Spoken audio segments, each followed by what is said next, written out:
Hoje nós vamos falar um pouco sobre o cérebro humano, que é o computador biológico que sustenta a nossa vida e de onde se originam os nossos comportamentos. Vamos lá.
No início da formação cerebral, as células nervosas são minúsculas.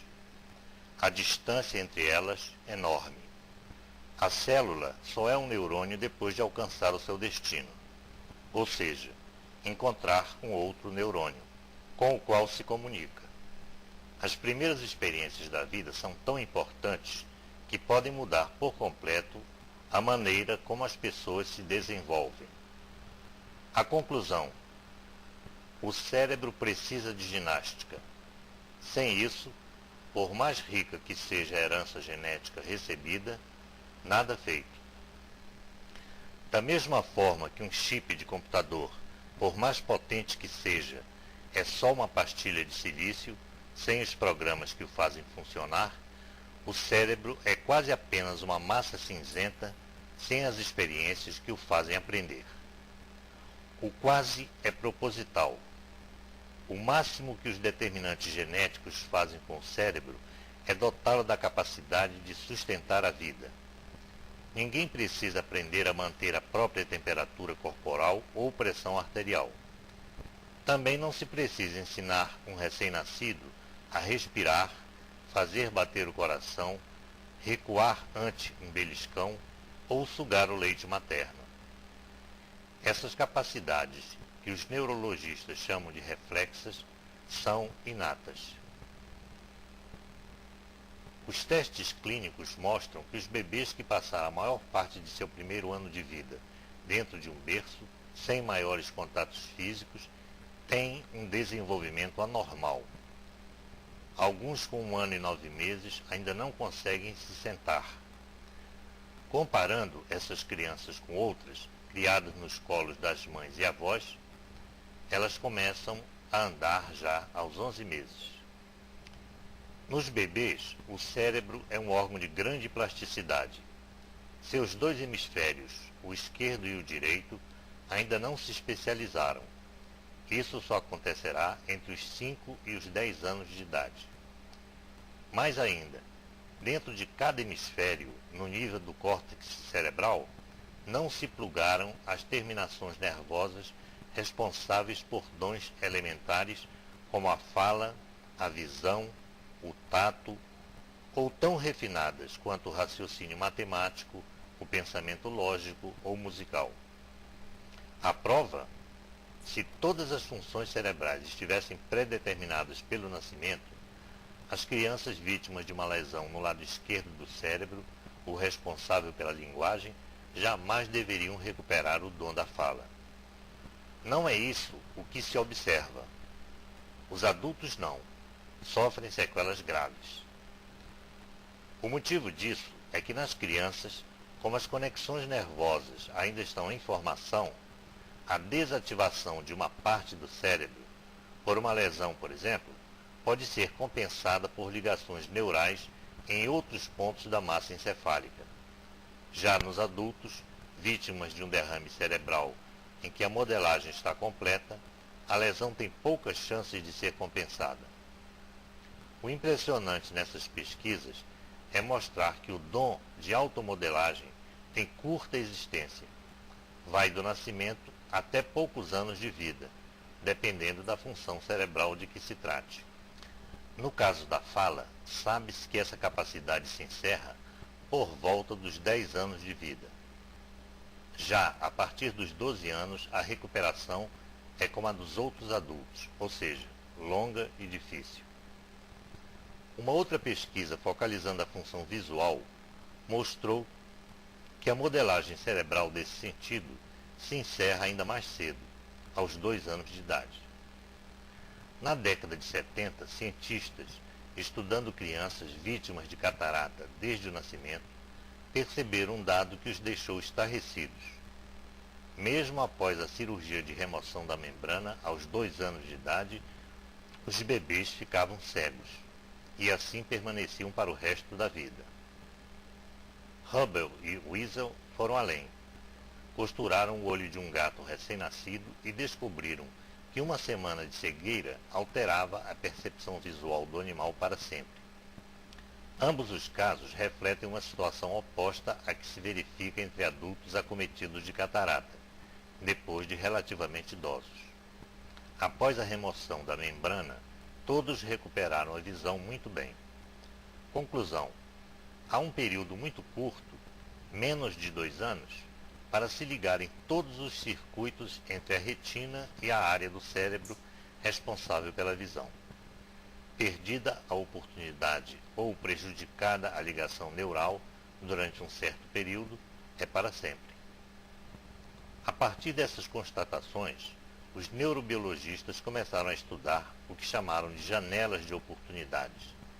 Da mesma forma que o sentido da visão depende de conexões feitas até os 2 anos e que os circuitos da linguagem se consolidam até um máximo de 10 anos, eles julgaram lícito cogitar que outros dons podiam ter também janelas de oportunidades, que, uma vez exploradas, conduziriam a adultos com determinadas capacidades. Na revista National Geographic, o neurobiologista Gerald Edelman comparou essa situação a uma espécie de luta pela sobrevivência dos neurônios. Se usados e bem-sucedidos, eles fixam-se como instrumentos do pensamento. Se mantidos inertes, é como se morressem. Os cientistas estão dizendo que a cada velhinha de aniversário que uma criança assopra, é como se ela estivesse fechando janelas de oportunidades que jamais serão abertas uma segunda vez. Essa hipótese antiga parecia tão sedutora que múltiplos centros de pesquisa se lançaram em sua exploração. Confirmado. Musicalidade, raciocínio lógico-matemático, inteligência espacial, capacidades relativas ao movimento do corpo, entre outras, dependem de circuitos que são plugados logo na primeira infância, época em que a criança aprende a aprender. O tempo é essencial. Não se pode ultrapassar a idade de maturação cerebral. Imagens tomográficas de cérebros de crianças desde o nascimento até os 12 meses de vida mostram esse esforço emocionante que as crianças fazem para amadurecer. Desde o nascimento, a massa encefálica vai acelerando seu nível metabólico e intensifica-se a atividade mental. As mesmas imagens, quando coletadas no adulto de 28 anos, porém, mostram que o tempo joga contra. O dínamo cerebral de uma criança de 1 ano é mais carregado do que no adulto, mesmo que ela mal consiga balbuciar papá e mamã, enquanto o adulto se delicia com alta literatura.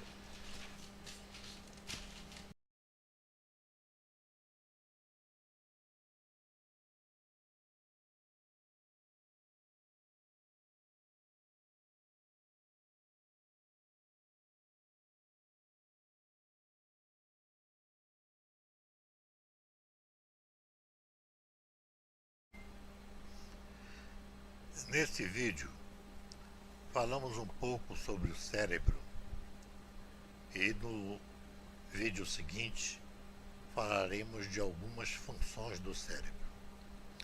Até lá!